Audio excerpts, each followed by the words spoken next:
要和我们的导演，包括我们的聂老师，然后有什么问题要沟通的，可以举手示意告诉我。哎，这位美女，我还没说话呢，直接就站起来了。你们看完电影来，好，您先请，能不能再大一点声哈？我非常喜欢这部电影，我觉得非常燃。然后首先看到宋春丽老师，我特别高兴，因为我从小就特别喜欢她。说这话没错。我是冉哥的一名铁粉，我从我初中2年级开始喜欢冉哥，已经12年了，冉哥一直是我最喜欢的男演员，没有之一。然后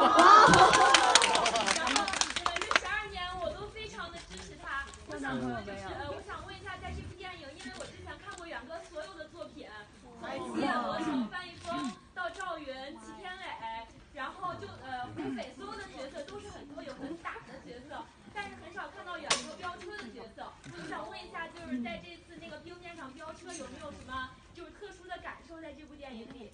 哇，问得很好，一看就是真的是真心本真爱，一看就是想嫁人的女人。妹妹，谢谢你。你说我是你喜欢的男演员，我特高兴，因为我这是个演员，我的职业，而且你记住了我那么多的角色，我也特别开心，就是至少这些角色哪个点上都触动到你。还有就是宋老师也是我们的母亲辈的前辈，我们也对他特别的尊敬。你说到这一点，飙车只是我们作为演员或者在剧中的一个技能，是我们要对角色去完成到服务的一个必备的一个能力。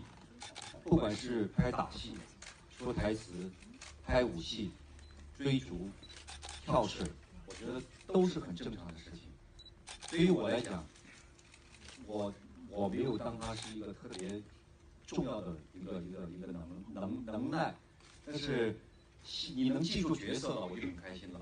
记住这一点上，又感受到不同的我们人物和角色给你的触动，非常感谢你，谢谢。谢谢。12年我们还会支持你。就12年未来一辈子。啊，谢谢，真的是用心的。